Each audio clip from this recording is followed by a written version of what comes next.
मित्रों, श्रीमद् भगवद गीता के प्रथम अध्याय अर्थात अर्जुन विषाद योग में हमने अर्जुन के विषाद यानी शोक और अवसाद को समझने का प्रयास किया। अर्जुन के इसी गहन शोक के कारण ही श्रीमद् भगवद गीता के प्रथम अध्याय का नाम अर्जुन विषाद योग पड़ा। श्रीमद् भगवद गीता का दूसरा अध्याय हमें अर्जुन के शोक और विषाद के मूल कारण से परिचित कराता है। आइए हम सब गीता के द्वितीय अध्याय के माध्यम से अर्जुन के इस शोक का कारण जानने का प्रयास करें। संजय मोह और माया के पास में बुरी तरह उलझे हुए धृतराष्ट्र को बड़े ध्यान से देखते हुए कहते हैं, महाराज, भगवान श्री कृष्ण ने देखा कि अर्जुन करुणा और शोक में डूबा हुआ है। जैसे ही श्री कृष्ण की दृष्टि अर्जुन के मुख पर पड़ी और उन्होंने उसकी आंखों में आंसुओं की धारा देखी तो श्री नंदलाल अत्यंत गंभीर हो गए। भगवान कृष्ण मन ही मन सोचने लगे कि मनुष्य की आंखों से आंसू तभी बहते हैं जब उसे किसी समस्या का समाधान नजर नहीं आता, जब चारों ओर अंधकार छा जाता है और उसकी मानसिक शक्ति किसी भी निर्णय को लेने में असमर्थ हो जाती है, तब वह स्वयं को पूरी तरह लाचार समझने लगता है। ठीक यही स्थिति इस समय अर्जुन की हो चुकी थी। यदि ऐसे समय में व्यक्ति को सही मार्गदर्शन और परामर्श न मिले तो वह गहन मानसिक आघात का शिकार हो सकता है। भगवान श्री कृष्ण अर्जुन से कहते हैं, हे अर्जुन, मैं ये सोचकर हैरान हूं कि तुम्हारे मन में इस प्रकार का अज्ञान उत्पन्न हुआ ही कैसे। इस कलुषित सोच की उत्पत्ति का कारण क्या है। इस प्रकार का अज्ञान उस बुद्धिमान व्यक्ति के लिए तनिक भी अनुकूल नहीं है जो ज्ञानी हो और जीवन के सभी मूल्यों को भली भांति जानता हो। अर्जुन, इस प्रकार की सोच से उच्च लोक की प्राप्ति नहीं होती बल्कि केवल अपयश ही हाथ लगता है, क्योंकि जब ज्ञान प्राप्त हो जाने के बाद भी ज्ञानी के मन में किसी प्रकार का अंधकार उत्पन्न होता है तो वह उसके ज्ञान का विनाश कर देता है, और ज्ञान का विनाश होने के बाद व्यक्ति के नैतिक मूल्यों का पतन हो जाता है। जब अज्ञान रूपी अंधकार में नैतिक मूल्यों का पतन हो जाता है तो वह व्यक्ति ऐसा कोई भी सुकर्म नहीं कर पाता जो उसे यश दिला सके। इसी कारण ज्ञान के साथ गुणी होना भी परम आवश्यक है। हे अर्जुन, तुम इस प्रकार अज्ञान के अंधकार में डूबकर नपुंसक जैसी बातें मत सोचो। यह अज्ञान रूपी विचार तुम्हारे जैसे परम ज्ञानियों के लिए अशोभनीय है। हे शत्रुओं के दमन करता, अपने हृदय की तुच्छ दुर्बलता को त्याग दो और युद्ध के लिए खड़े हो जाओ। भगवान कृष्ण के इन सुवचनों का तात्पर्य यह है कि वे अर्जुन को महाज्ञानी मानते हैं।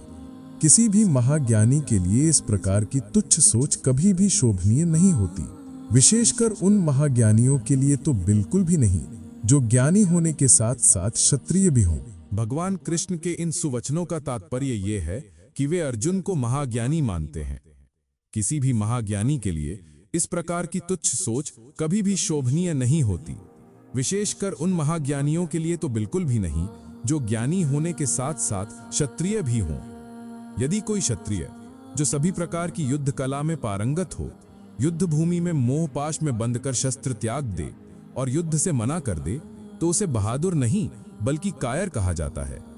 इसीलिए ज्ञानी योद्धा को सदैव युद्ध के लिए तत्पर रहना चाहिए, क्योंकि एक योद्धा का धर्म युद्ध करना होता है, ना कि शस्त्र त्याग कर कायरों जैसी बातें कहना। कृष्ण के इन वचनों को सुनकर अर्जुन भगवान से निवेदन करता है, हे मधुसूदन, हे शत्रुहंता, अब आप ही बताइए कि इस युद्ध भूमि में मैं किस प्रकार अपने परम पूजनीय गुरुदेव द्रोणाचार्य तथा परम श्रद्धेय पितामह भीष्म पर उलटकर बाण चला सकता हूं। भगवान कृष्ण भली भांति यह भी जानते हैं कि बुद्धिमान और ज्ञानी पुरुष या स्त्री किसी भी परिस्थिति में अपने बड़े, आदरणीय और परम सम्माननीय व्यक्तियों पर पलटवार नहीं कर सकते, क्योंकि ऐसे व्यक्तियों का ज्ञान उनकी अंतरात्मा को कभी भी ऐसा करने के लिए बाध्य नहीं करता। जिन आदरणीय व्यक्तियों के सम्मान में सदैव उनका शीश झुका हो, उन शिरोमणि व्यक्तियों का अपमान करना तो दूर, उनके विषय में ऐसा सोचना भी उनके लिए किसी पाप कर्म से कम नहीं होता। भगवान कृष्ण एकटक अर्जुन को निहार रहे हैं और उनकी मनोदशा का गहन निरीक्षण कर रहे हैं। अर्जुन अपनी बात आगे बढ़ाते हुए कहते हैं, हे प्रभु, ऐसे महापुरुष जो मेरे गुरु हैं, जिनसे मैंने ज्ञान अर्जन किया है, जो मेरे लिए परम वंदनीय और श्रद्धेय हैं, जो सदा शिरोधारी हैं, किसी भी सांसारिक लालसा के लिए क्या उनका वध करना उचित होगा? नहीं प्रभु, ये कदापि उचित नहीं होगा। भगवान, इन सभी को मारकर जीने की अपेक्षा तो इस संसार में भीख मांगकर खाना कहीं अधिक श्रेष्ठ है। मैं भली भांति जानता हूं कि ये सभी सांसारिक लाभ के लिए युद्ध करने को तत्पर हैं, किंतु हैं तो मेरे गुरुजन ही। इनके आचरण के कारण ये कदापि नहीं हो सकता कि उनसे मेरा गुरु और शिष्य का संबंध समाप्त हो जाए, क्योंकि गुरु ईश्वर का रूप है, बल्कि गुरु तो ईश्वर से भी महान है। गुरु ही हमें ईश्वर का ज्ञान कराते हैं। गुरु हमें संसार में जीवन को सुगम और सहज ढंग से जीना सिखाते हैं तथा भले बुरे का ज्ञान प्रदान करते हैं। हे कृष्ण, यदि मैं उनका वध करता हूं तो मेरे द्वारा भोगी जाने वाली प्रत्येक वस्तु उनके रक्त से सनी होगी। अर्जुन आगे कहते हैं, प्रभु, हम नहीं जानते कि हमारे लिए क्या अच्छा है और क्या बुरा, इन सबको जिताना या फिर इनके द्वारा जीते जाना। प्रभु, यदि हम धृतराष्ट्र के पुत्रों का वध करते हैं तो उसके बाद हमारे जीवित रहने का प्रयोजन ही क्या शेष रह जाएगा? तब हमारे जीवन में जीवित रहने की कोई आवश्यकता नहीं रहेगी। भगवान कृष्ण अर्जुन के प्रत्येक वचन को ध्यानपूर्वक सुन रहे हैं। अर्जुन के शब्दों से यह स्पष्ट हो रहा है कि वे अपने किसी भी संबंधी का वध करके इस युद्ध में विजय प्राप्त करने के इच्छुक नहीं हैं, क्योंकि वे भली भांति जानते हैं कि इस युद्ध में जब उनके अपने संबंधी, गुरुजन, मित्र आदि उन्हीं के हाथों मारे जाएंगे, तब जीवन पर्यंत उनके मन में यह विचार अवश्य उत्पन्न होता रहेगा कि उन्होंने निज स्वार्थ के लिए अपने ही प्रियजनों का विनाश कर डाला, और तब उनके लिए जीना और भी दूभर हो जाएगा। अर्जुन भगवान कृष्ण से कहते हैं, खो चुका हूं प्रभु, मुझे कुछ भी समझ नहीं आ रहा है कि ऐसी परिस्थिति में मुझे क्या करना चाहिए और क्या नहीं करना चाहिए। मेरे सामने मानो अंधकार सा छाया हुआ प्रतीत हो रहा है। इसीलिए मैं आपसे विनती करता हूं कि अब जो मेरे लिए अच्छा है, जो मेरे लिए श्रेयकर और हितकर हो, कृपया करके वही बताकर मेरा मार्ग प्रशस्त करें, ताकि मेरे मन की सभी शंकाओं का विनाश हो सके और मैं अपने कर्तव्यों का पालन करते हुए अपने आप को धन्य समझ सकूं। हे कृष्ण, अब मैं आपकी शरण में हूं, आपका शिष्य हूं। कृपया मुझे ऐसे उपदेश दें कि जिस हेतु मुझे ये जीवन मिला है, मैं उस लक्ष्य को पूर्ण कर सकूं। कृष्ण अर्जुन को निहार रहे हैं। अर्जुन हाथ जोड़कर दयनीय स्थिति में भगवान श्री कृष्ण चंद्र के सामने खड़े हैं। अर्जुन आगे कहते हैं, ऐसी कोई युक्ति, कोई राह या साधन दिखाई नहीं दे रहा जो मेरे तन, मन और इंद्रियों को दुर्बल करने वाले, मुझे शोक से ग्रसित करने वाले मेरे विषाद का हनन कर सके। हे प्रभु, यदि स्वर्ग पर देवताओं के अधिपत्य की तरह इस समस्त धरा का भी स्वामित्व मुझे मिल जाए, तब भी मैं इस शोक को दूर नहीं कर पाऊंगा। अर्जुन के वचन निसंदेह अपने स्थान पर 100% सत्य और सटीक हैं। वास्तव में कोई भी व्यक्ति यदि किसी प्रकार के मानसिक दबाव में आ जाता है तो उसे किसी भी प्रकार का लाभ या सुख प्रसन्नता प्रदान नहीं कर पाता, क्योंकि यह विषाद, यह अवसाद बिना किसी परामर्श के दूर नहीं हो सकता। आज के जमाने में भी यदि कोई व्यक्ति मानसिक दबाव में रहता है तो वह किसी भी प्रकार से खुश नहीं रह सकता। तब उसका यह रोग केवल किसी योग्य मनोचिकित्सक द्वारा दी गई परामर्श से ही दूर हो पाता है। यही कारण है कि यहाँ पर अर्जुन भगवान कृष्ण से उपदेश के रूप में परामर्श की अपेक्षा रखते हैं, ताकि वो अपने विषाद का नाश कर सकें।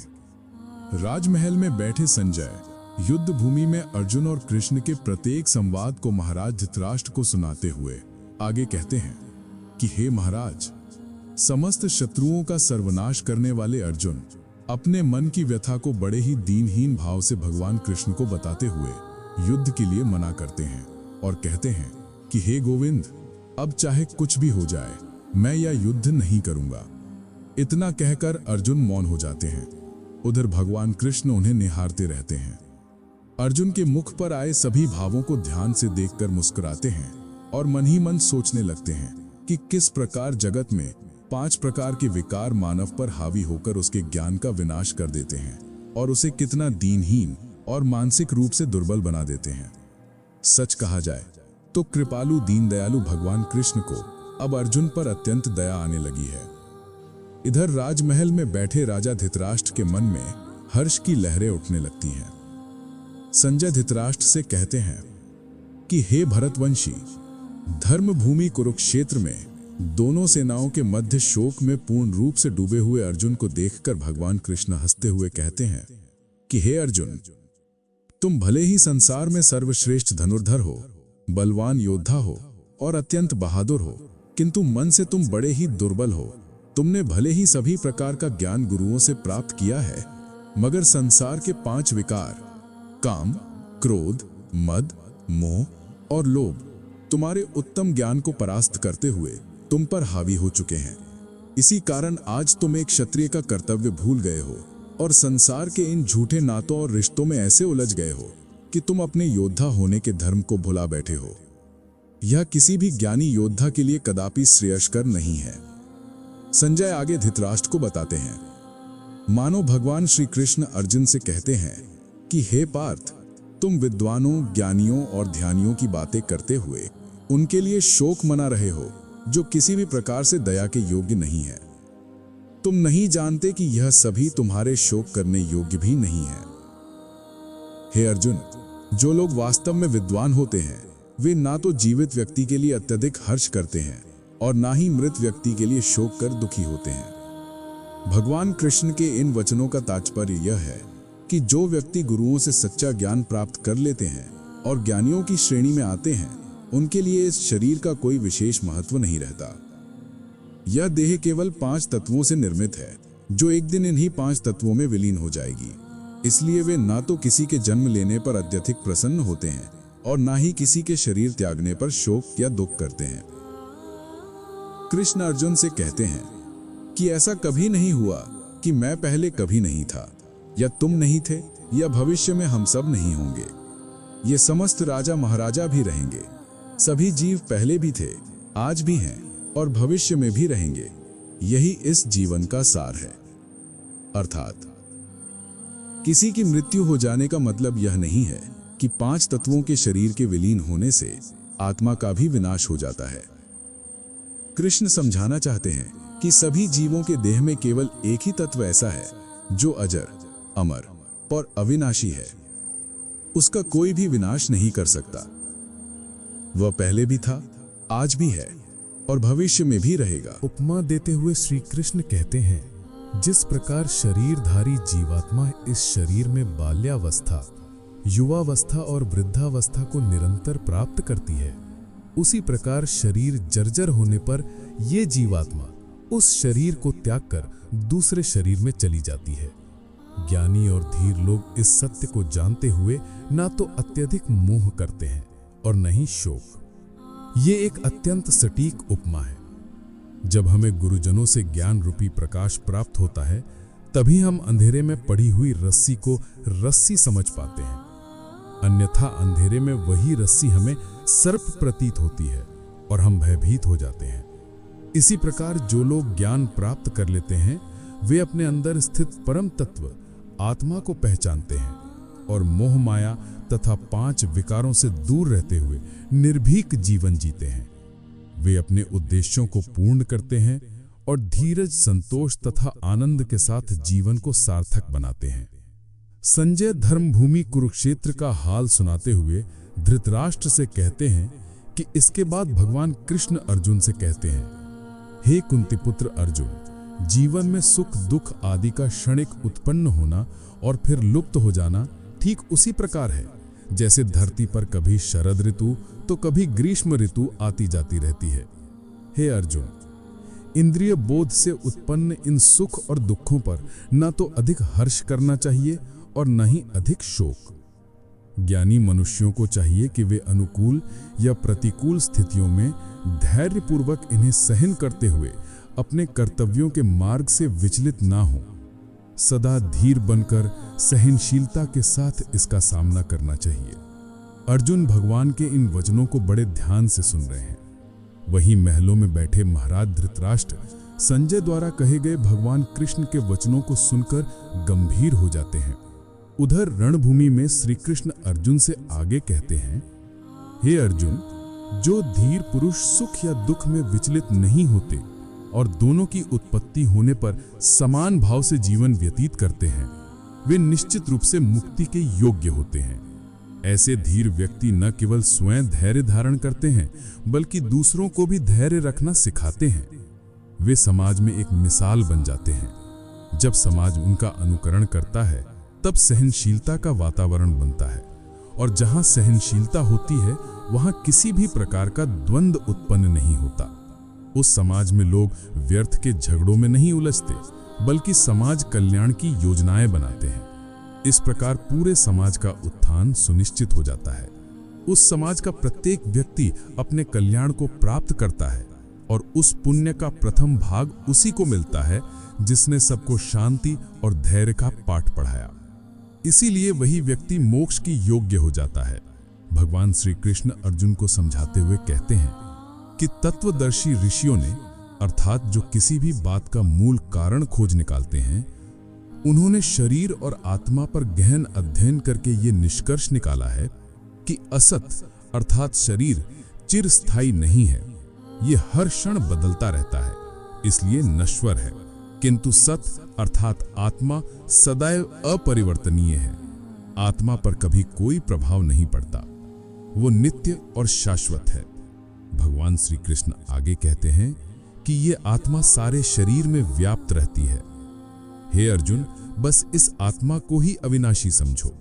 इसे नष्ट करने वाला इस संसार में कोई नहीं है और ना ही कोई इसे नष्ट कर सकता है। इस उपदेश का तात्पर्य यह है कि जब हम इस नश्वर शरीर को देखकर उसमें मोह और माया के बंधन में बंध जाते हैं, तभी से माया जाल हमें अपनी गिरफ्त में ले लेता है। हम सत्य से दूर होकर छल कपट और फरेब की भूल भुलैया में उलझ जाते हैं और परम तत्व आत्मा को भूल जाते हैं, जबकि ये शरीर एक दिन जरा जर्जर अवस्था में पहुंचकर नष्ट हो जाता है और पुनः पंच तत्वों में विलीन हो जाता है। उस समय हम इस असत शरीर के लिए ही शोक करने लगते हैं।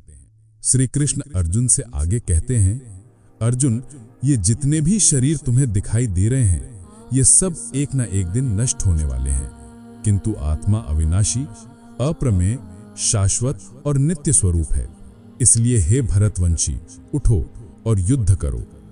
भगवान के इस उपदेश का सीधा अर्थ यह है कि आत्मा जो शाश्वत और अविनाशी है, उसे कोई किसी प्रकार की हानि नहीं पहुंचा सकता, किंतु आत्मा के ये सारे शरीर एक दिन निश्चित रूप से समाप्त हो जाएंगे।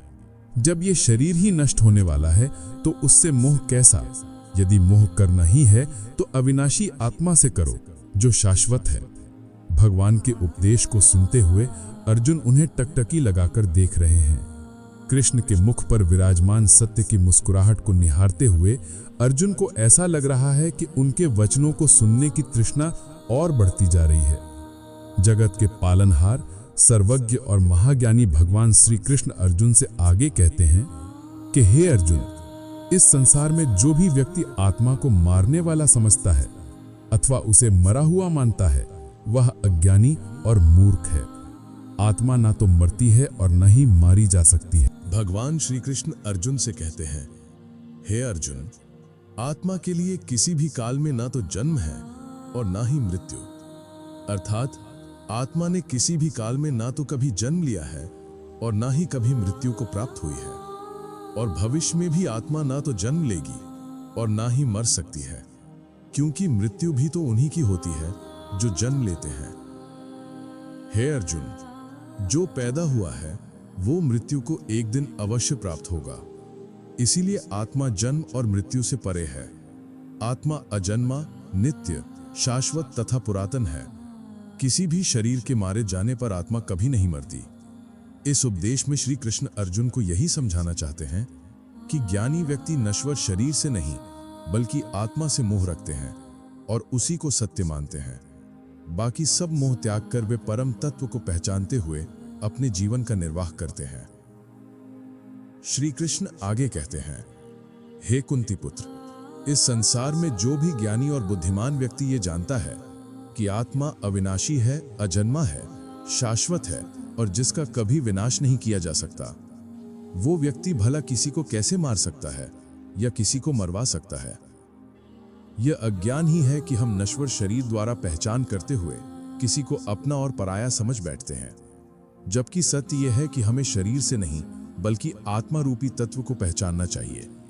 बुद्धिमान ज्ञानी व्यक्ति आत्मा की विशेषता जानते हैं, इसीलिए उनका सदैव यही मत रहता है कि ये परम तत्व आत्मा अजर, अमर, शाश्वत और अविनाशी है तथा इसका कभी क्षय नहीं हो सकता।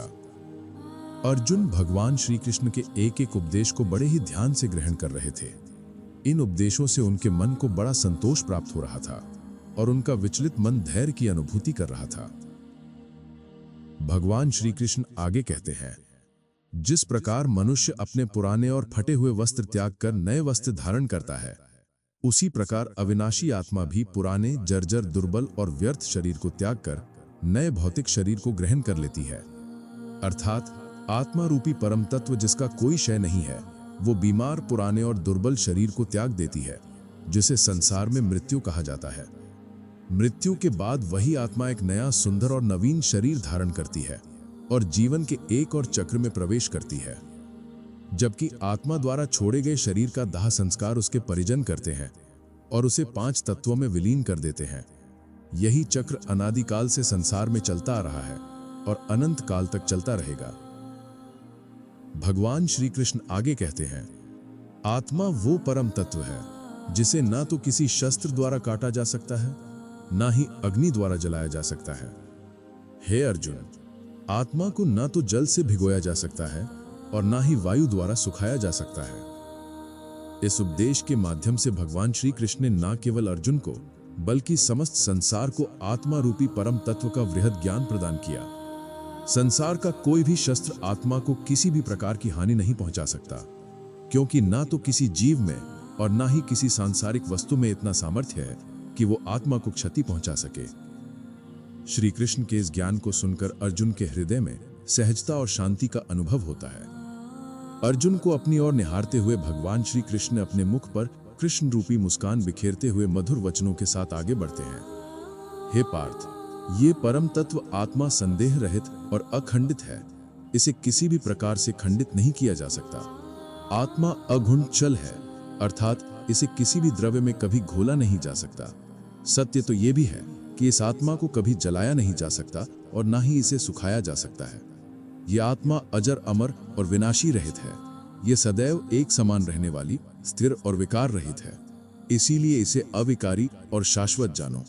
यही आत्मा ही परम सत्य है। अर्जुन, संसार की अन्य सभी वस्तुएं असत्य और मिथ्या हैं, क्योंकि वे नश्वर और चलायमान हैं। भगवान श्री कृष्ण के ज्ञान रूपी वचन मानो अर्जुन के कानों में अमृत घोल रहे हों। प्रिय अर्जुन, ये आत्मा अपरिवर्तनीय है, अव्यक्त है और अकल्पनीय है। इतना सब कुछ जान लेने के बाद भी तुम्हें शरीर के लिए शोक नहीं करना चाहिए, क्योंकि आत्मा के आगे शरीर का कोई महत्व नहीं है। इस उपदेश से भगवान कृष्ण अर्जुन के नश्वर शरीर के प्रति मोह को तोड़ना चाहते हैं। वही मोह जो अर्जुन को युद्ध से रोक रहा है, उसे शस्त्र डालने के लिए बाध्य कर रहा है और अपनों के वध के विचार से उसके हृदय में विष भर रहा है। युद्ध के क्षेत्र में कोई किसी का साथी, मित्र, रिश्तेदार या सखा नहीं होता। वहां बैरी केवल बैरी ही होता है, चाहे वो कितना ही सगा क्यों ना हो।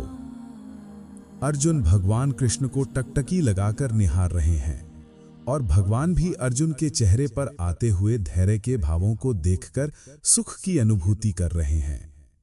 वे आगे कहते हैं, हे पार्थ, यदि तुम मानते हो कि ये आत्मा सदा जन्म लेने वाली है या सदा मरने वाली है, तो भी हे महाभाऊ, तुम्हारे शोक करने का कोई कारण नहीं है। इस उपदेश का तात्पर्य यह है कि मनुष्य जैसा कर्म करता है उसे वैसा ही फल मिलता है। यदि कर्म सुकर्म है तो उसका फल हितकर होता है, और यदि दुष्कर्म है तो उसका फल अहितकारी और दुखदायी होता है। जो लोग अत्याचार, अन्याय और लालच में डूबकर दूसरों के अधिकार छीनते हैं, वे क्षमा योग्य नहीं होते। ऐसे दुष्टों का विनाश करना पाप नहीं अपितु पुण्य है। रहस्यमयी आत्मा का ज्ञान देते हुए भगवान कहते हैं, हे पार्थ, जिसने जन्म लिया है उसकी मृत्यु निश्चित है और मृत्यु के बाद पुनर्जन्म भी निश्चित है। इसलिए तुम्हें अपने कर्तव्य पालन में शोक नहीं करना चाहिए। मनुष्य को अपने धर्म और कर्तव्यों से कभी विमुख नहीं होना चाहिए। यदि तुम सोचते हो कि इन सब का वध करोगे तो ये तुम्हारा भ्रम है, क्योंकि इस संसार में आवागमन तो चलता ही रहता है। जो जन्म लेता है वो मरता है, और जो मरता है वो पुनः जन्म लेता है, और हो सकता है अगले जन्म में वे अच्छे कर्म करके मोक्ष को प्राप्त कर लें। इस प्रकार उनकी मुक्ति का पुण्य तुम्हें ही प्राप्त होगा। इसलिए हे अर्जुन, शोक त्याग कर युद्ध के लिए तत्पर हो जाओ। भगवान कृष्ण आगे कहते हैं, हे अर्जुन, जन्म के समय सभी जीव अव्यक्त रहते हैं। जीवन की मध्यावस्था में वे व्यक्त हो जाते हैं और अंत में फिर अव्यक्त हो जाते हैं। जिसका आरंभ अव्यक्त से हुआ और अंत भी अव्यक्त में है, उसके लिए शोक क्यों किया जाए? वास्तव में इस संसार में शोक करने योग्य कुछ भी नहीं है, परंतु शोक व्यक्ति को मोहपाश में बांध देता है और उसे उसके जीवन के उद्देश्य से विमुख कर देता है। ज्ञानी और बुद्धिमान वही है जो मोह को त्याग कर अपने कर्तव्य का पालन करता है। हे अर्जुन, आत्मा को बहुत लोग आश्चर्य की भांति देखते हैं। कोई इसे आश्चर्य की तरह सुनता है और कोई इसे आश्चर्य की तरह बताता है, परंतु बहुत से लोग सुनकर भी इसे समझ नहीं पाते।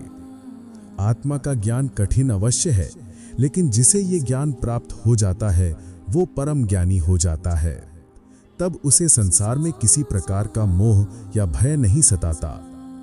हे भरतवंशी, किसी भी शरीर में रहने वाली आत्मा का कभी वध नहीं किया जा सकता, और जब आत्मा का वध ही असंभव है तो फिर शोक किस बात का? इस उपदेश का तात्पर्य ये है कि मैं तुम्हारे मोह को नष्ट करना चाहता हूँ, जिसने तुम्हारे ज्ञान को ढक दिया है और तुम्हें कर्तव्य मार्ग से विचलित कर दिया है। हे अर्जुन, तुम केवल एक योद्धा ही नहीं अपितु एक क्षत्रिय भी हो, और क्षत्रिय का विशिष्ट धर्म सत्य और धर्म की रक्षा करना है। उसके लिए युद्ध से बढ़कर कोई और धर्म नहीं है। इसलिए तुम्हें युद्ध करने में तनिक भी संकोच नहीं होना चाहिए। श्री कृष्ण के ये वचन धीरे धीरे अर्जुन के हृदय से शोक और विषाद को दूर कर रहे हैं। अर्जुन के मन में संतोष का संचार हो रहा है। उसे प्रतीत हो रहा है कि मुझे वही करना चाहिए जो भगवान श्री कृष्ण मुझे समझा रहे हैं। अर्जुन भगवान की ओर देखता है। भगवान श्री कृष्ण अर्जुन से आगे कहते हैं कि हे पार्थ, इस संसार में वही क्षत्रिय सुखी और आनंदमय होता है जिसे इस प्रकार के धर्म युद्ध का अवसर प्राप्त होता है। ऐसा योद्धा यदि युद्ध से पीछे न हटकर उसे अपना धर्म समझकर युद्ध में कुशलता दिखाए तो उसके लिए स्वर्ग के द्वार अपने आप खुल जाते हैं। भगवान श्री कृष्ण के वचन उस पारस के समान हैं जो यदि लोहे को भी छू ले तो वो स्वर्ण के समान मूल्यवान हो जाता है। कहने का अर्थ ये है कि जो व्यक्ति अपने धर्म से पीछे नहीं हटता और उसे कर्तव्य समझकर निभाता है, वो वास्तव में महान पुण्य अर्जित करता है। हमारे कर्मों में किया गया एक एक पुण्य कर्म हमारे जीवन के सभी पापों का नाश कर देता है, और जब पापों का नाश हो जाता है तो निश्चित रूप से स्वर्ग में परम स्थान की प्राप्ति होती है। इसीलिए प्रत्येक मनुष्य को अपने अपने कर्म रूपी धर्म का निर्वाह करते हुए ही जीवन व्यतीत करना चाहिए। आगे श्री कृष्ण कहते हैं कि हे कुंती पुत्र अर्जुन, यदि तुम अपने स्वधर्म रूपी युद्ध को पूर्ण नहीं करोगे तो निश्चय ही अपने कर्तव्य की उपेक्षा करने का पाप लगेगा और तुम योद्धा के रूप में अपना यश खो दोगे। ये तुम्हारे जैसे वीर पुरुष के लिए कभी हितकर नहीं है। इस उपदेश से ये स्पष्ट होता है कि व्यक्ति को अपने कर्तव्य को धर्म मानकर निभाना चाहिए। जो लोग अपने कर्तव्यों को भली भांति जानते हुए भी उनसे विमुख हो जाते हैं, उन्हें कर्तव्य अवहेलना का पाप लगता है, और ऐसा पाप कभी क्षम्य नहीं होता। अर्जुन तो ऐसे वीर योद्धा हैं जिन्होंने देवताओं से भी युद्ध कर यश और ख्याति प्राप्त की है। भगवान श्री कृष्ण आगे कहते हैं कि हे पार्थ, यदि तुम अपयश को प्राप्त हो गए तो केवल अपने लोग ही नहीं बल्कि संपूर्ण संसार तुम्हारे अपयश का वर्णन करेगा।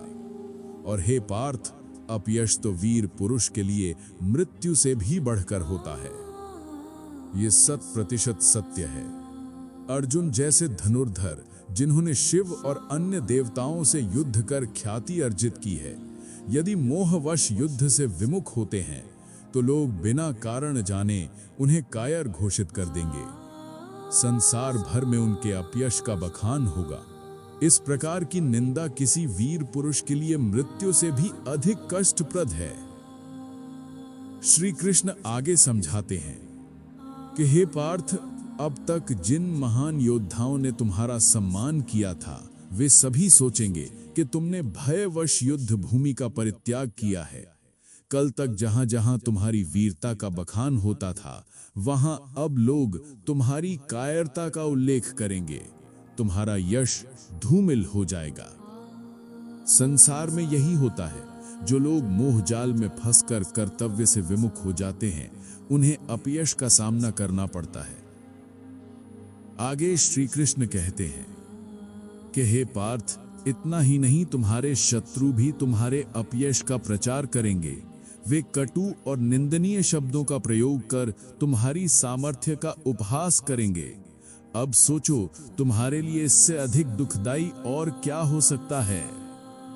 साथियों, सत्य यही है कि जब हम कर्तव्य से भटक जाते हैं तो हमारी छवि को धूमिल करने में सबसे बड़ा हाथ उन लोगों का होता है जो हमारी प्रगति कभी देखना नहीं चाहते।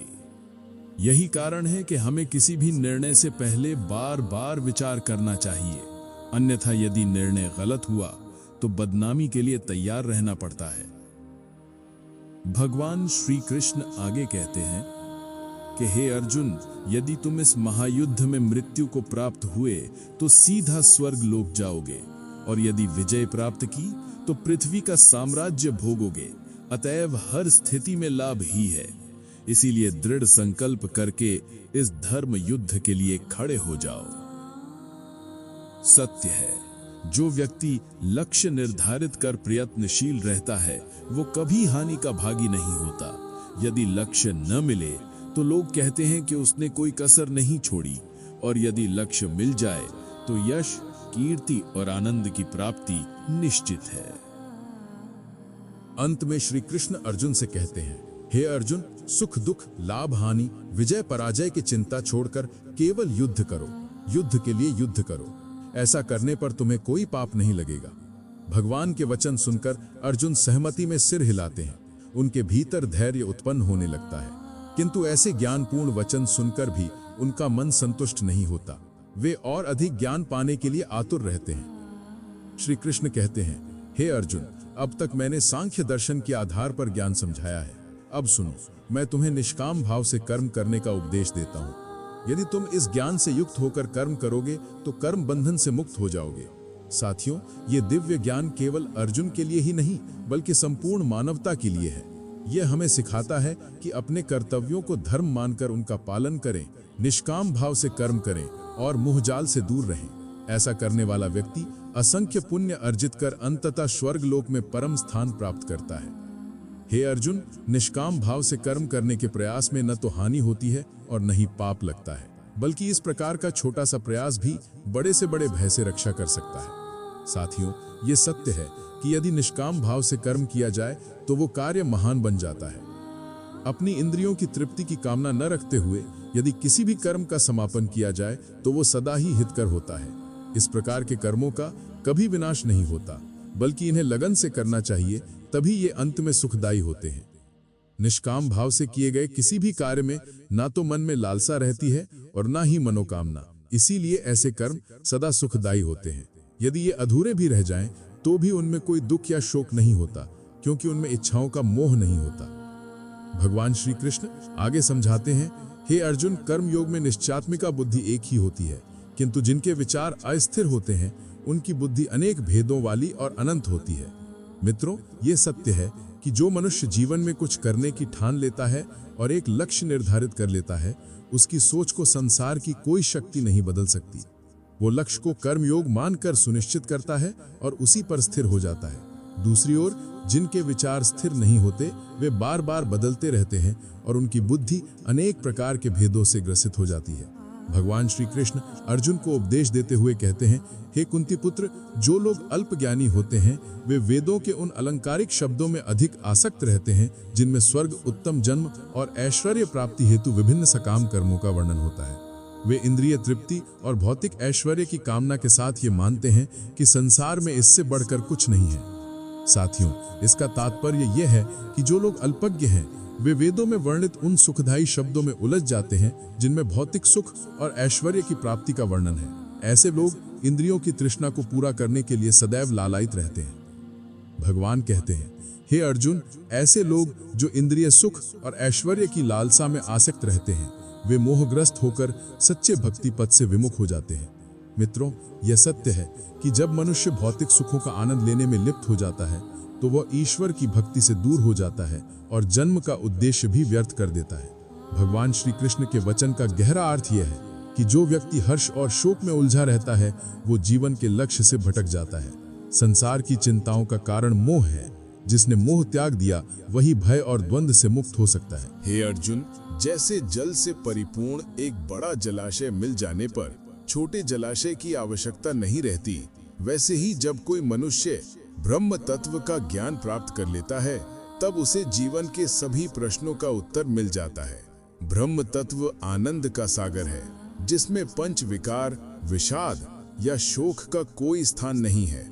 इस ज्ञान से मनुष्य ब्राह्मण बन जाता है और अपने सभी कर्तव्यों का सही रूप से निर्वहन करके अपने लक्ष्य को सिद्ध कर लेता है।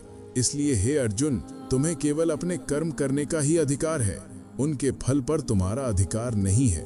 तुम स्वयं को कर्मों का फल कारण मत समझो और ना ही कभी कर्म करने से विमुख हो। साथियों, ये उपदेश हमें सिखाता है कि जिस प्रकार के कर्म करेंगे वैसा ही फल प्राप्त होगा। अच्छे कर्मों का फल शुभ होगा और बुरे कर्मों का फल दुखदाई। जब ईश्वर साच हो तो बुरे कर्म होना असंभव हो जाता है। भगवान श्री कृष्ण कहते हैं, हे कुंती पुत्र अर्जुन, तुम जय और पराजय की लालसा त्याग कर समभाव से अपना कर्म करो। इस प्रकार से किए गए कर्म की समता ही समत्व योग कहलाती है। सच्चा ज्ञानी वही है जो सुख दुख की परवाह किए बिना अपने कर्तव्यों का निर्वहन करता है। सच्चा योद्धा वही है जो जीत हार की चिंता ना करके युद्ध करता है। सच्चा शिक्षक वही है जो सभी को समान ज्ञान देता है। सच्चा सैनिक वही है जो देश के लिए सर्वस्व अर्पण करता है। और सच्चा मनुष्य वही है जो बिना फल की इच्छा किए दूसरों की सहायता करता है।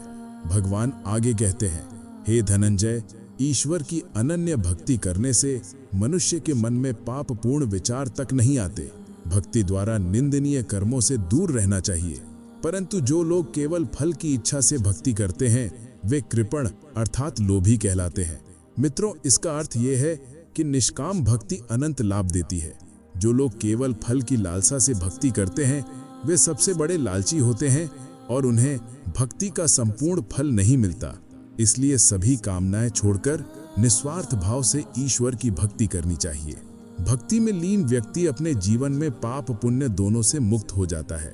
यही समत्व बुद्धि योग है जिसके द्वारा संसार के सभी कार्य कुशलता पूर्वक संपन्न किए जा सकते हैं। भगवान श्री कृष्ण कहते हैं कि केवल भक्ति योग ही मनुष्य को अच्छे बुरे कर्मों के बंधन से मुक्त कर सकता है। साथियों, इसलिए हर युग में मनुष्य को मोह, लोभ और लालच से मुक्त होकर भगवान की भक्ति करनी चाहिए। यही मनुष्य के जन्म का लक्ष्य है और यही उसका परम कल्याण है। हे अर्जुन, इसी तरह से समत्व बुद्धि योग अर्थात भगवत भक्ति में लगे रहकर बड़े बड़े ऋषि, मुनि, संत, महात्मा और भक्तगण अपने आप को भौतिक संसार में किए गए सभी कर्मों के फल से मुक्त कर लेते हैं। अर्थात भक्ति से सकाम कर्मों से उत्पन्न होने वाले फलों का त्याग कर भगवान के भक्त जन्म और मृत्यु के बंधनों से मुक्त होकर परम पद प्राप्त कर अपने जीवन के उद्देश्यों को पूर्ण कर लेते हैं। इसलिए मित्रों, हर समय नहीं तो कम से कम कुछ पलों के लिए ही भगवत भक्ति में लीन होकर अपना परलोक सुधार लेना चाहिए। भगवान श्री कृष्ण अर्जुन को देखते हुए आगे कहते हैं, हे कुंती पुत्र, जब तुम्हारी बुद्धि मोह रूपी वृक्षों से भरे हुए घने वन को पार कर जाएगी तब तुम सुने हुए और सुनने योग्य सभी भोगों से विरक्ति को प्राप्त हो जाओगे। भगवान श्री कृष्ण जी समझाते हैं कि जब तक कोई भी व्यक्ति मोह और माया के प्रपंच में फंसा रहता है, तब तक वो संसार की भौतिक वस्तुओं के मोह में इस कदर फंस जाता है कि उसका मोह उसके मन रूपी घोड़ों पर सवार होकर उसे कर्तव्यों से अलग थलग कर देता है। फलस्वरूप वो व्यक्ति इन मोहों से विरक्ति नहीं हो पाता और माया बंधनों में उलझकर अपने जीवन का हेत नष्ट कर लेता है। परंतु बुद्धिमान लोग सदैव अपनी बुद्धि का प्रयोग करके इस मोह के बंधन को तोड़ते हैं और विरक्ति को प्राप्त हो जाते हैं। कृष्ण कहते हैं, हे पार्थ, अब मेरी बात ध्यान से सुनो। जब तुम्हारा मन वेदों की अलंकारमय भाषा को सुनकर भटकना बंद कर देगा और तुम्हारी बुद्धि एकनिष्ठ और स्थिर हो जाएगी, तब तुम आत्म साक्षात्कार करके उस परम पिता परमेश्वर को प्राप्त कर लोगे। अर्थात जब किसी व्यक्ति का मन परम तत्व का ज्ञान प्राप्त कर भय और भ्रम से मुक्त होकर एकाग्रता सहित स्थिर हो जाता है, तभी वो आत्म साक्षात्कार करता है। और जब आत्म साक्षात्कार होता है, तब मनुष्य को दिव्य चेतना की प्राप्ति होती है। ये दिव्य चेतना उसे परमात्मा तक पहुंचने का सहज मार्ग दिखाती है। उस मार्ग पर चलकर मनुष्य अपने दोनों लोकों को संवारते हुए परम पिता परमेश्वर को सदा के लिए प्राप्त कर लेता है। भगवान कृष्ण के वचन सुनकर अर्जुन मनन करते हैं और कुछ समय पश्चात कहते हैं कि हे श्रद्धेय कृष्ण, आपका दिया हुआ दिव्य ज्ञान मेरे अंतर मन में उत्पन्न अंधकार को नष्ट कर रहा है, किंतु मेरे मन में एक संशय उत्पन्न हो रहा है जिसे मैं आपके सम्मुख रखना चाहता हूँ। इतना सुनकर भगवान श्री कृष्ण अपने मुख पर चिरपरिचित मुस्कान लाते हुए सिर हिलाते हैं और अर्जुन को संशय प्रकट करने की अनुमति देते हैं। तब अर्जुन भगवान श्री कृष्ण से कहते हैं कि हे मोहन, आध्यात्म में लीन स्थिर बुद्धि वाले सज्जनों की पहचान क्या है? ये बुद्धिमान लोग किस प्रकार बोलते हैं, उनका व्यवहार कैसा होता है, वे कैसे बैठते हैं और किस प्रकार रहते हैं? कृपया मुझे ये समझाइए। भगवान श्री कृष्ण कहते हैं कि हे पार्थ, जो मनुष्य मन की लालसा और इंद्रिय तृप्ति की सभी कामनाओं का परित्याग कर देता है, उसका मन विशुद्ध होकर केवल आत्मा में संतोष पाता है। तब वो ज्ञानी मनुष्य दिव्य चेतना को प्राप्त हुआ कहलाता है। अर्थात जब कोई व्यक्ति जीवन के लक्ष्य से भटकता है, तो इसका कारण इंद्रिय तृप्ति की कामना बनती है। ये उसे सही मार्ग से भटका देती है और वो इच्छाओं के मकड़ जाल में फंसकर उलझ जाता है। परंतु जो व्यक्ति इन कामनाओं का परित्याग कर देता है, वही अपने जीवन के हित में सफल हो जाता है। हे अर्जुन, परम सत्य ये है कि जो ज्ञानी और बुद्धिमान व्यक्ति दुख, संकट या विपत्ति आने पर अपने मन को विचलित नहीं करता और ना ही सुख मिलने पर अत्यधिक प्रसन्न होता है, वही स्थिर बुद्धि संत कहलाता है। ऐसा व्यक्ति भय और क्रोध से भी मुक्त होता है। भगवान कृष्ण का उपदेश यही है कि ज्ञानवान व्यक्ति ना तो सुख में अति प्रसन्न होता है और ना ही विपत्ति में धैर्य खोता है। हमें भी जीवन में दुख संकट से घबराना नहीं चाहिए, बल्कि डट कर सामना करना चाहिए, तभी हम उससे मुक्ति पा सकते हैं। मित्रों, ज्ञानी वही है जो शुभ मिलने पर प्रसन्न ना हो और अशुभ मिलने पर दुखी या क्रोधित ना हो, क्योंकि वो परम तत्व को पहचान चुका होता है और वही उसके लिए सर्वस्व होता है। यह भौतिक संसार और इसकी वस्तुएं क्षणभंगुर है, नश्वर है, परंतु परम तत्व शाश्वत है। इसीलिए हर मनुष्य को परम तत्व का ज्ञान प्राप्त करना चाहिए, ताकि वो सुख दुख हर्ष शोक से परे होकर आनंदमय जीवन जी सके। भगवान कृष्ण आगे समझाते हैं कि हे पार्थ, जिस प्रकार कछुआ अपने अंगों को समेटकर अपने खोल में सुरक्षित हो जाता है और किसी भी आक्रमण से निश्चिंत रहता है, उसी प्रकार बुद्धिमान पुरुष भी अपनी इंद्रियों को विषय भोगों से खींचकर दूर कर लेता है और चेतना में स्थिर होकर मोह माया से मुक्त हो जाता है। अर्थात हमें भी जीवन में धैर्यपूर्वक अपने ज्ञान के प्रकाश में इंद्रिय भोगों से दूर रहते हुए सरल, सुगम और अनुशासित जीवन जीना चाहिए। तभी जीवन में परमानंद की प्राप्ति हो सकती है। हे अर्जुन, कोई भी देहधारी मनुष्य यदि इंद्रिय भोगों से दूर हो भी जाए, तो भी उनमें इच्छाओं की छाया बनी रहती है। वो चाहे कितनी भी कोशिश करे, इच्छाओं की लालसा बनी ही रहती है। परंतु जब परम रस का अनुभव हो जाता है, तब वही रस उन तुच्छ विषय भोगों पर रोक लगा देता है। तब मनुष्य भक्ति में स्थिर होकर अपने लक्ष्य की ओर अग्रसर हो जाता है। इसलिए सबसे आवश्यक ये है कि मनुष्य उत्तम रस का अनुभव करने का प्रयास करे, तभी उसका जीवन कल्याणमय हो सकता है और तभी वो भगवत भक्ति में स्थिर होकर श्रद्धा भाव सहित ईश्वर वंदना करने का सामर्थ्य प्राप्त करता है। इंद्रियां इतनी प्रबल और वेगवान होती हैं कि वो किसी भी ज्ञानवान, विवेकी और बुद्धिमान व्यक्ति के मन को बलपूर्वक हर लेती हैं। व्यक्ति चाहकर भी उनसे बच नहीं पाता। ये इंद्रियां उस व्यक्ति पर तो और भी अधिक हावी हो जाती हैं जो इन्हें अपने वश में करने का प्रयत्न करता है। भगवान के इस उपदेश का तात्पर्य ये है कि संसार में न जाने कितने ऋषि मुनि, विद्वान और बुद्धिमान व्यक्ति इन इंद्रियों को वश में करने का प्रयास करते हैं, परंतु इनमें से अनेक इंद्रियों के प्रभाव से विचलित हो जाते हैं और अपने इंद्रिय भोग की प्रवृत्ति को रोक नहीं पाते। जो व्यक्ति एक बार इन इंद्रियों के वश में आ गया, उसके जीवन का उद्देश्य नष्ट होने में अधिक समय नहीं लगता। इसलिए आज के युग में भी हमें अत्यंत सावधानी से वही कर्म करना चाहिए जो हमें हमारे लक्ष्य से दूर न ले जाए। भगवान श्री कृष्ण के पावन और परम ज्ञानवर्धक वचन सुनकर अर्जुन के मन में अत्यंत धैर्य उत्पन्न हो रहा है। उनके मुखमंडल पर प्रकट हुए भाव बता रहे हैं कि भगवान श्री कृष्ण के सुमधुर वचन उनके मन को मग्न करते हुए अलौकिक आनंद प्रदान कर रहे हैं। भगवान श्री कृष्ण भी अर्जुन के भावों को देखते हुए आगे कहते हैं, हे अर्जुन, इस समस्त संसार में जो भी मनुष्य अपनी सभी इंद्रियों को पूर्णतया वश में अर्थात अपने अधीन कर लेता है, तब उसकी चेतना स्वयं ही मुझ में स्थिर हो जाती है और ऐसा होने पर वो मनुष्य स्थिर बुद्धि वाला कहलाता है। साथियों, हम सभी को अपनी इच्छा शक्ति इतनी प्रबल कर लेनी चाहिए कि हम उसी शक्ति द्वारा अपनी सभी इंद्रियों को अपने अधीन कर सकें। यदि इंद्रियां हमारे वश में हो जाती हैं तो हमारी बुद्धि कहीं भी नहीं भटक सकती और न ही हमें कोई दुष्कर्म करने के लिए बाध्य कर सकती है। हे पार्थ, जो ऐसा नहीं कर पाते या कर पाने में असमर्थ हो जाते हैं, वे इंद्रियों के विषय में चिंतन करते हुए उनसे उत्पन्न सभी प्रकार के विषयों में आसक्त हो जाते हैं।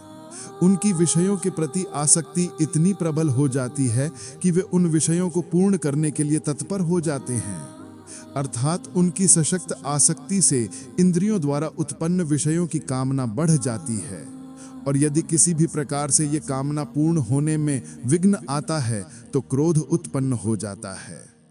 मित्रों, जब हमारे अंदर प्रबल कामना उत्पन्न होती है तो हम उसे पूर्ण करने के लिए कुछ भी करने को तैयार हो जाते हैं ताकि हमारी इंद्रियां तृप्त हो सकें।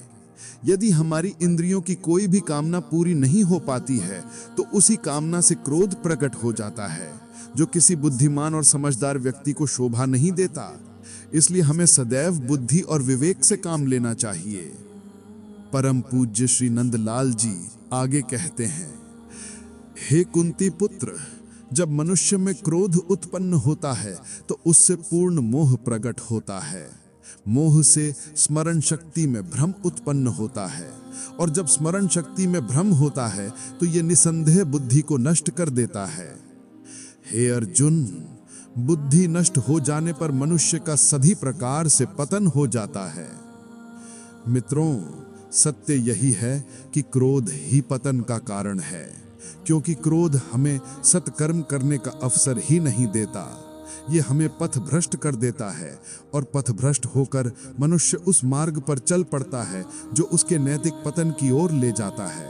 और जब मनुष्य पतन को प्राप्त हो जाता है तो उसके पास पछतावे के अलावा कोई मार्ग नहीं बचता। भगवान श्री कृष्ण का ये उपदेश यदि हम जीवन में लागू कर दें तो हमारा पतन कभी नहीं हो सकता। हे अर्जुन, संसार में जो व्यक्ति सभी प्रकार के राग द्वेष से मुक्त रहते हुए अपनी इंद्रियों पर संयम प्राप्त कर लेता है, वही अपने मन को वश में कर सकता है। ऐसा धीरजवान व्यक्ति भगवान की निष्कलुष भक्ति में लीन होकर उनकी करुणा और दया को प्राप्त कर लेता है। साथियों, जीवन का सबसे बड़ा सत्य यही है कि यदि हम राग द्वेष के प्रपंच में न फंसकर अपने विवेक से अपनी इंद्रियों पर संयम पालें तो हमारे मन के घोड़े हमारी इच्छा के विरुद्ध कोई भी कामना उत्पन्न नहीं कर सकते। क्योंकि जब मन वश में हो जाए तो हम किसी भी दुष्कर्म को न करते हुए केवल सत्कर्म और भक्ति के माध्यम से ईश्वरीय दया प्राप्त कर लेते हैं। भगवान श्री कृष्ण आगे कहते हैं, हे अर्जुन, संसार में जो भी व्यक्ति अपनी निश्चल भक्ति से भगवान की कृपा प्राप्त करता है, उसके आनंद की कोई सीमा नहीं रहती। ऐसा प्रसन्नचित्त व्यक्ति शीघ्र ही परमात्मा में स्थिर हो जाता है। भगवान के हर उपदेश में जीवन को सुचारू रूप से जीने का अद्भुत रहस्य है। यदि हम उसका पालन करें तो जीवन के उद्देश्य को संपूर्ण करते हुए जन्म मरण के बंधन से मुक्ति पा सकते हैं। जब हम श्रद्धा और भक्ति से परमपिता परमेश्वर की दया प्राप्त कर लेते हैं तो हम सांसारिक विषय भोगों से मुक्त होकर स्थिर रूप से अद्वितीय आनंद प्राप्त करते हैं। दीनदयाल जग के कर्ता धर्ता भगवान श्री वृंदावन बिहारी लाल जी अर्जुन से कहते हैं कि हे अर्जुन, जिस मनुष्य की इंद्रियां वश में नहीं होती, उसकी न तो बुद्धि स्थिर होती है और न ही मन स्थिर होता है। और जिस मनुष्य का मन और बुद्धि स्थिर नहीं होते, उसे जीवन में कभी शांति नहीं मिल सकती। और बिना शांति के सुख कैसे संभव है? सत्य यही है कि चराचर जगत में शांति की प्राप्ति तभी हो सकती है जब मन स्थिर हो, और मन तभी स्थिर हो सकता है जब बुद्धि प्रबल हो। बुद्धि तभी प्रबल होती है जब इंद्रियां मनुष्य के वश में हो, और इंद्रियों को वश में करने के लिए विवेक आवश्यक है, जो केवल ज्ञान से प्राप्त होता है। और ज्ञान तभी पूर्ण होता है जब मनुष्य परम तत्व को जान लेता है। भगवान यदुवीर जी महाराज आगे बताते हैं कि हे अर्जुन, जिस प्रकार जल पर तैरती नाव को प्रचंड वेग से चलती हवा दूर बहा ले जाती है, उसी प्रकार यदि मन किसी एक इंद्रिय पर निरंतर भटकता है तो वही इंद्रिय मनुष्य की बुद्धि को हर लेती है। मित्रों, यही सत्य है कि बुद्धि जीवन रूपी नैया की संचालक है। ये नैया मनुष्य को भवसागर पार ले जाकर मुक्ति धाम के किनारे तक पहुंचाती है।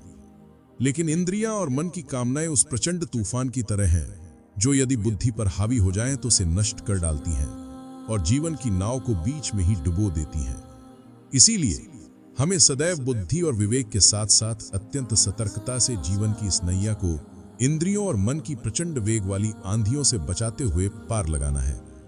भगवान श्री कृष्ण अपने ज्ञानवर्धक वचनों को जारी रखते हुए आगे बताते हैं कि हे महाबाहो, यही सत्य है कि जिस मनुष्य की इंद्रियां अपने अपने विषयों से सभी प्रकार से विरक्त हो जाती हैं, तब वे उस मनुष्य के वश में हो जाती हैं।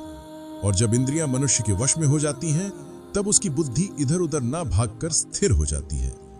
साथियों, सच्ची भगवान भक्ति के लिए, जीवन रूपी नैया को सुचारू रूप से आगे बढ़ाने के लिए, घर में खुशहाली लाने और परिवार को संपन्न बनाने के लिए बुद्धि का स्थिर होना परम आवश्यक है। क्योंकि जिस व्यक्ति की भगवत साधना मन से होती है, उसी को प्रभु की कृपा प्राप्त होती है। और जिसे प्रभु की कृपा प्राप्त हो जाए, उसके जीवन के सभी विघ्न और बाधाएं दूर हो जाती हैं। जिस व्यक्ति का जीवन विघ्न और बाधाओं से रहित हो जाता है, वह परमानंद की प्राप्ति कर लेता है। स्थिर मन और दृढ़ विश्वास से किया गया उसका हर कार्य सफल होता है। भगवान श्री कृष्ण अपने श्रीमुख से अर्जुन को पावन और अत्यंत ज्ञानवर्धक उपदेश सुनाते हुए बताते हैं कि हे अर्जुन, जो समय सभी प्राणियों के लिए रात्रि के समान होता है, वही बुद्धि योग में स्थित विचारवान व्यक्तियों के लिए जागने का समय होता है। और जो समय सभी प्राणियों के लिए जागने का समय होता है, वही आत्मनिरीक्षण करने वाले विवेकी मुनियों के लिए रात्रि समान होता है। भगवान श्री मोर मुकुटधारी वृंदावन बिहारी लाल केवल अर्जुन ही नहीं, अपितु हर युग के प्रत्येक मनुष्यों को अपने इस उपदेश के रूप में ज्ञान का प्रसाद बांटते हुए कहते हैं कि मनुष्य दो प्रकार के होते हैं। पहला, वे जो इंद्रियों की तृप्ति के लिए किसी भी प्रकार के भौतिक कार्य करने में निपुण होते हैं। दूसरे, वे विचारवान मनुष्य जो आत्मज्ञान और आत्मनिरीक्षण के लिए सदैव चिंतन मनन में डूबे रहते हैं। अतः हमें सदैव आत्मनिरीक्षण करते हुए जागृत रहना चाहिए। हे अर्जुन, जिस प्रकार हर दिशा से बहकर आती हुई नदियां समुद्र की विशालता को विचलित किए बिना उसमें समा जाती हैं, उसी प्रकार इच्छाओं पर काबू पा लेने से स्थिर मनुष्य भी अपनी इंद्रियों को वश में करके अपनी इच्छाओं को अपने अंदर समा लेता है। और ऐसा करने से उसे परम शांति की प्राप्ति होती है। परंतु जिन्हें सदैव इंद्रियों के सुख की लालसा रहती है, उन्हें ये परम शांति कभी प्राप्त नहीं होती। हमें कभी भी इच्छाओं के प्रबल प्रवाह से विचलित नहीं होना चाहिए, बल्कि धैर्यपूर्वक और स्थिर रहकर आत्मनिरीक्षण में तल्लीन होना चाहिए। ऐसा करने पर हमारा मन कभी अशांत नहीं होगा और हमें सदैव परम शांति की अनुभूति होती रहेगी। अन्यथा शरीर की कामनाएं और इच्छाएं कभी भी पूरी नहीं हो सकेंगी। भगवान श्री कृष्ण आगे कहते हैं, हे अर्जुन, इस संसार में जो ज्ञानवान मनुष्य अपनी समस्त कामनाओं का नाश करके अपनी भौतिक इच्छाओं का त्याग करता है, ममता को दूर करता है और अहंकार व अभिमान से मुक्त हो जाता है, वही मनुष्य परम शांति को प्राप्त करता है। मित्रों, सत्य ये है कि कामनाओं का त्याग, इच्छाओं का परित्याग और मोह ममता से मुक्त होकर दंभ व अभिमान से दूर जाना अत्यंत कठिन कार्य है। परंतु जो मनुष्य आत्मज्ञान को प्राप्त कर लेते हैं, वे इन सभी विकारों का सहजता से त्याग कर विकार रहित जीवन का आनंद लेते हैं। इसके विपरीत जो व्यक्ति ऐसा नहीं कर पाते, उनके लिए यही विकार उनके समस्त दुखों का कारण बनते हैं और उनके जीवन में कभी भी परमानंद का प्रवेश नहीं होने देते। अर्जुन मंत्रमुग्ध होकर भगवान श्री कृष्ण की ओर निहारते जा रहे हैं। उनके भीतर सकारात्मक शक्ति का संचार हो रहा है और उन्हें अलौकिक आनंद की अनुभूति हो रही है। श्री कृष्ण की कृपा से उनके मुख पर तेज प्रकट हो रहा है।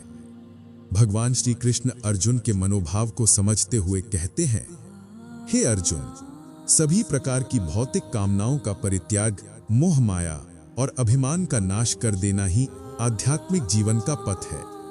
इसी पथ को प्राप्त कर ब्रह्म की प्राप्ति होती है। जो मनुष्य इस मार्ग को पा लेता है, वो कभी भी सांसारिक भौतिक वस्तुओं से प्रभावित नहीं होता। ये पथ इतना पावन है कि यदि कोई मनुष्य जीवन के अंतिम समय में भी इस पर स्थिर हो जाए, तो भी वो श्रीहरि धाम में प्रवेश कर परम पद को प्राप्त करता है। मित्रों, यदि हम अपनी भौतिक कामनाओं का दमन करते हुए अपने सभी विकारों का नाश कर दें, तो निस्संदेह हमारे जीवन का ध्येय सफल हो जाएगा और अंततः हम सभी श्रीहरि के चरणों में परम पद को प्राप्त कर लेंगे। इसी के साथ श्रीमद् भगवद गीता का दूसरा अध्याय संपन्न होता है। जय श्री कृष्ण।